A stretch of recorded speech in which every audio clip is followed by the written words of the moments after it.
Of DCAC from Ad Hoc Teacher Front. I would like to start my speech with these words. मुश्किलें मुझ पर इतनी पड़ी कि आसान हो गई। आज इस सभा में मौजूद सब साथियों को मैं डॉक्टर शबाना आजमी इस मंच से इस्तकबाल करती हूँ और गुड मॉर्निंग, नमस्कार, सत श्री अकाल और इनकलाबी सलाम पेश करती हूँ। आज की प्रेसिडेंशियल डिबेट में मैं शबाना आजमी एक एडहॉक टीचर 5000 एडहॉक साथियों की आवाज को नुमाइंदगी देती हूं और मैं इस मंच से खड़े होकर अपनी बात शुरू करने से पहले उन साथियों को श्रद्धापूर्ण नमन करती हूं जो साथी कोविड में हमें छोड़कर चले गए। मैं उन साथियों को भी श्रद्धापूर्ण नमन करती हूं जिनके माँ बाप, जिनके भाई बहन, जिनके बेटा बेटी, जिनके जीवन साथी उन्हें कोविड में छोड़कर चले गए। साथियों, मैं doctor Shabana Azmi Zakir Hussain Delhi college department of political science से अपनी बात इस मंच से रखना चाहती हूं। ये इतिहास में पहली बार है, ड्यूटा के इतिहास में पहली बार जब कोई एडहॉक शिक्षक ड्यूटा प्रेसिडेंशियल पोस्ट के लिए खड़ा हुआ है। साथियों, हमसे ये सवाल पूछा जाता है, एडहॉक टीचर फ्रंट से ये सवाल पूछा जाता है कि एडहॉक होकर कैसे खड़े हो गए चुनाव में, वो भी प्रेसिडेंशियल पोस्ट के लिए। साथियों, ये आसान नहीं था। लड़खड़ाते हुए कदमों से हम खड़े हुए। जब ये फैसला लिया तो हमारे पैर लड़खड़ा रहे थे, लेकिन जब मैंने अपने परमानेंट और एडहॉक साथियों से बात की तो उन्होंने हमारे साहस की सराहना दी और हमारे लड़खड़ाते पैरों को संभाला।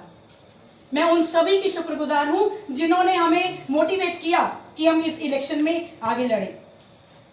साथियों, ये लड़ाई, ये ड्यूटा इलेक्शन, ये चुनाव हमारे अकेले के बस की बात नहीं। ये उन 5000 एडहॉक शिक्षकों की शक्ति है जो हमें यहां लेकर आई है। साथियों, ये लड़ाई कभी भी कोई एक व्यक्ति अकेला नहीं लड़ सकता, खास करके जब वो एडहॉक टीचर हो। हम केवल एक मीन्स है, एक माध्यमवश उनकी आवाजें ऊपर तक, अथॉरिटीज तक और हर जगह जहां पर शक्ति का प्रदर्शन होता है वहां तक पहुंचाने के लिए we are just a means to attain justice for our 5000 ad hoc colleagues who have been a victim of this system, जो कि इस सिस्टम के शोषणकारी नीतियों के भुक्तभोगी हैं।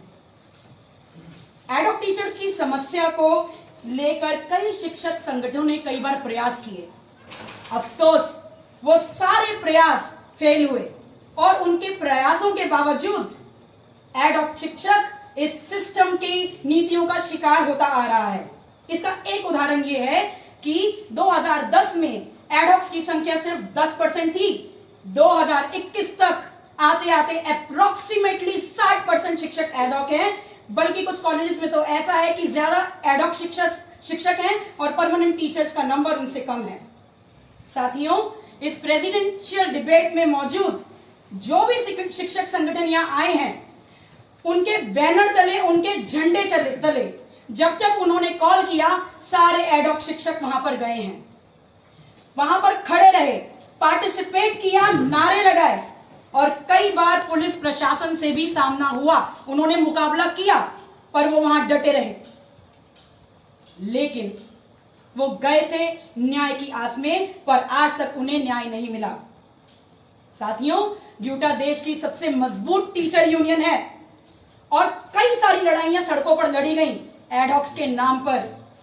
ऐसा दावा वो सब करते हैं जो ड्यूटा में चुनकर आए हैं, लेकिन साथियों, सबसे ज्यादा पुलिस की लाठी खाने वाले, वाटर कैनन झेलने वाले, बैरिकेड तोड़ने वाले, वो सब एडहॉक शिक्षक हैं। साथियों, ड्यूटा की बैकबोन है एडहॉक शिक्षक। जब भी किसी प्रोटेस्ट के लिए बुलाया जाता है, एडहॉक शिक्षक वहां पर मौजूद मिलते हैं भारी संख्या में। वही ड्यूटा के प्रोटेस्ट को सक्सेसफुल बनाता है और जो दमनकारी नीतियां हैं उसको रोल बैक करने की कवायद वहीं से शुरू होती है। साथियों, इस उम्मीद में जाते हैं एडहॉक टीचर्स कि उनको भी अपने लिए न्याय मिलेगा।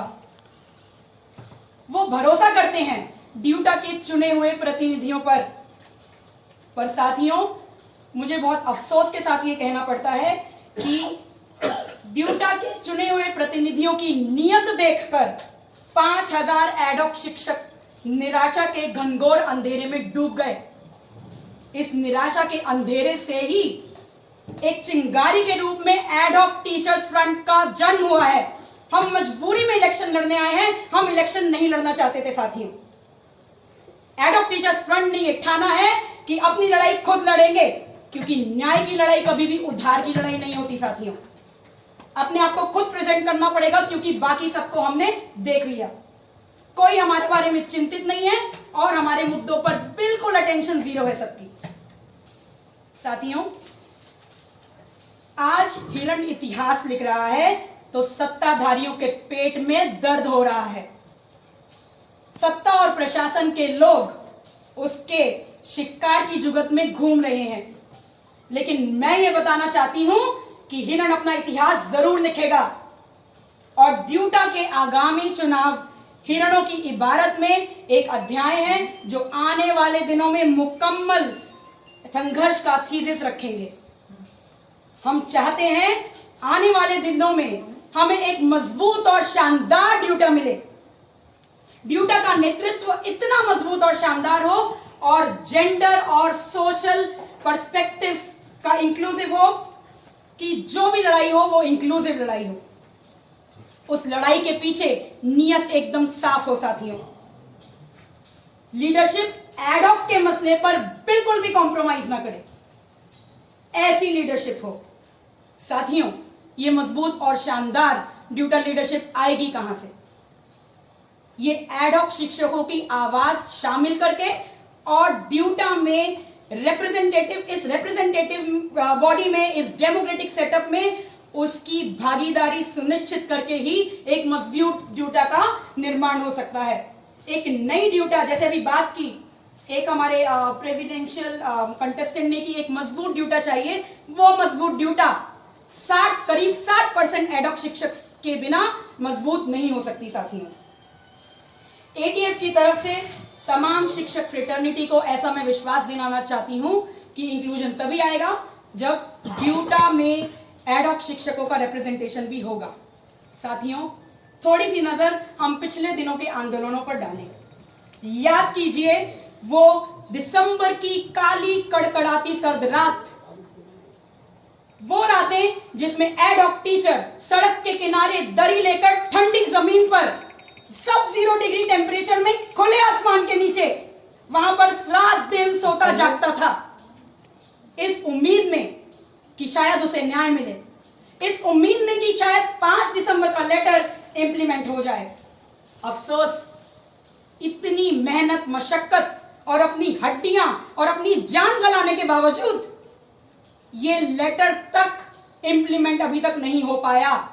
कॉलेज में वही 4 महीने का रिचार्ज वाला लेटर मिलता है। साथियों, मैं इस मंच से पूछना चाहती हूं कि ये किस पार्टी की गलती है कि अभी तक वो 5 दिसंबर का लेटर लागू नहीं कराया गया। मुझे लगता है इसमें सभी पार्टियां बराबरी से शामिल हैं, कोई एक पार्टी नहीं। साथियों, इस आंदोलन के बाद एडहॉक्स के दिल में न्याय की रोशनी जगी थी, लेकिन वो बुझा दी गई।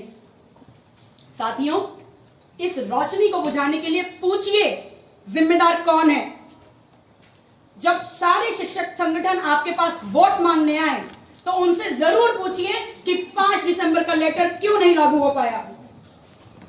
साथियों, 28 दिसंबर के लेटर को वापसी लेने की उपलब्धि बहुत सारे शिक्षक संगठन जो हैं वो अपने नाम करना चाह रहे हैं, लेकिन जमीनी हकीकत यह है कि अभी भी एडहॉक पोस्ट को गेस्ट पोजीशंस में कन्वर्ट किया जा रहा है।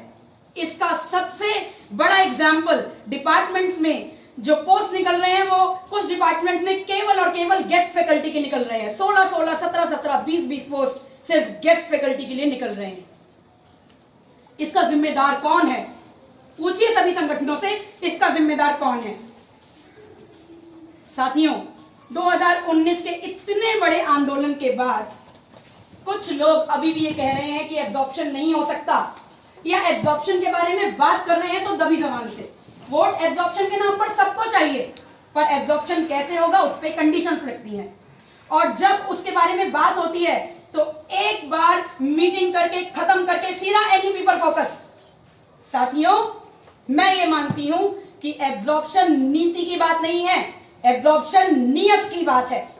नीयत साफ नहीं है, इसलिए एब्जॉर्प्शन कराने के वायदे नहीं किए जा रहे। कोई साफ नीयत से आए और मन में पैशन लेकर आए, सड़कों पर उतरने के लिए आए, जिसके लिए ये एब्जॉर्प्शन जीने मरने की बात हो, साथियों, वही इस एब्जॉर्प्शन की लड़ाई लड़ सकता है। और वो है 5000 एडॉक शिक्षक।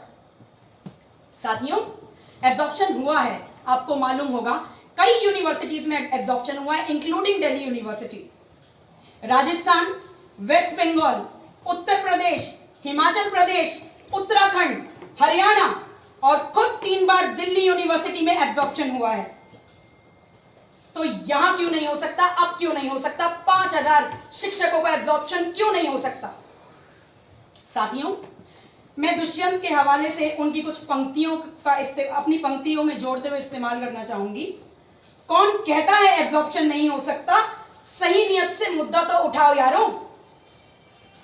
साथियों, सब यहां पर एनईपी प्राइवेटाइजेशन के खिलाफ बात कर रहे हैं, उसके लिए उसके विरोध में लड़ाई करने की बात कर रहे हैं। इस पर मैं कुछ कहना चाहती हूं कि एडोकिज्म खुद प्राइवेटाइजेशन का एक रूप है। तो इतने साल तक आपने उसे कैसे चलने दिया? एडोकिज्म में सबसे ज्यादा शोषण है साथियों। डीयू से ये एडॉक प्रथा खत्म हो, ये ठेका प्रथा खत्म हो, इसके लिए हम पूरी कोशिश करेंगे, सड़कों पे उतरेंगे, जहां जाना हो वहां जाएंगे, जहां गुहार लगानी हो वहां लगाएंगे। साथियों, कर्मचारियों के लिए यह ठीक से लेबर लॉज लागू नहीं होते। यहां मैटरनिटी लीव नहीं मिलती, सीसीएल नहीं मिलता, पैटर्निटी लीव नहीं मिलती और आर्म लीव भी नहीं मिलती, मेडिकल लीव तक नहीं मिलती। तो किस दम पर हम कहते हैं कि हम न्यू एजुकेशन पॉलिसी का विरोध करेंगे? पहले एब्जॉर्प्शन, जो पहले से ठेका प्रथा चल रही है, जो पहले से कॉन्ट्रेक्चुअलाइजेशन चल रहा है, उसे तो खत्म करने की बात कीजिए। एनईपी जब लड़ा जाएगा, जब ड्यूटा में परमानेंट टीचर्स की संख्या बढ़ जाएगी, तब ज्यादा ताकत से, ज्यादा बुलंद आवाज से एडॉक्स भी निकल कर आएंगे और उसके विरोध में लड़ेंगे। उसके जो भी शिक्षक विरोधी और छात्र विरोधी जो भी नीतियां हैं, उसके लिए लड़ेंगे। साथियों, पब्लिक फंडेड को बचाने का केवल एक रास्ता है इस वक्त, वो है एब्जॉर्प्शन। साथियों, मेरे यहां बैठे हुए 5000 मेरे यहां बैठे हुए साथियों, एडॉक साथियों, परमानेंट साथियों, खास करके जो महिला एडॉक साथी हैं, उनका दुख और दर्द मैं समझती हूं, क्योंकि मैं खुद एक एडॉक साथी हूं। दर्शकों की पीड़ा ये मेरे मन में भी है और उनका मैं दुख और दर्द समझती हूं और यहां से, इस मंच से खड़े होकर उसको आवाज देना चाहती हूं। साथियों, 26 नवंबर को जब वोट डालने जाएं, तो जरूर उस महिला शिक्षिका का चेहरा याद रखिएगा जो बिना मैटरनिटी लीव के, when she was carrying a baby in her womb, she was there on duty, she was taking her classes। साथियों, उन एडॉक शिक्षकों का चेहरा जरूर याद रखिएगा जिनके चेहरे पर हर 4 महीने में टेंशन की लकीरें तैरती हैं कि उनका कंटिन्यूएशन होगा कि नहीं। ये अभी भी है, कई कॉलेजेस में अभी भी निकाला जा रहा है शिक्षकों को। साथियों, मैं अपनी संवेदना उन एडॉक शिक्षकों के लिए भी व्यक्त करना चाहती हूं जो निकलते निकलते रह गए, वो रुक गए, लेकिन कुछ एक्चुअली निकल गए। उन सबके साथ मेरी संवेदना है, क्योंकि मैं भी जानती हूं कि 4 महीने बाद क्या होता है। साथियों, इस रोजमर्रा की जिंदगी में जब इतना ज्यादा महंगाई बढ़ रही है, तब 12 कॉलेजेस के शिक्षक को रेगुलर बेसिस पे सैलरी ना मिलना, वो गम भी मुझे पता है। तो साथियों, इन सब के लिए हम सबको 5000 और बाकी के भी हमारे परमानेंट शिक्षक जो हैं, इस कॉज के साथ सामने आए और उन सब के लिए आवाज उठाएं। साथियों, मैं एडॉक टीचर्स फ्रंट की तरफ से आपसे अपील करना चाहती हूं कि न्याय के लिए, कॉज के लिए 26 नवंबर को शबाना आजमी और DUTA president from ad hoc teachers front को अपना वोट दीजिए, भारी मतों से उन्हें जिताइए और उनको स्ट्रेंथ दीजिए, ताकि आपकी आवाज वहां पर बुलंद हो सके और आपके मुद्दे प्रायोरिटी पर हो और आपकी बार्गेनिंग पावर बढ़े। Thank you.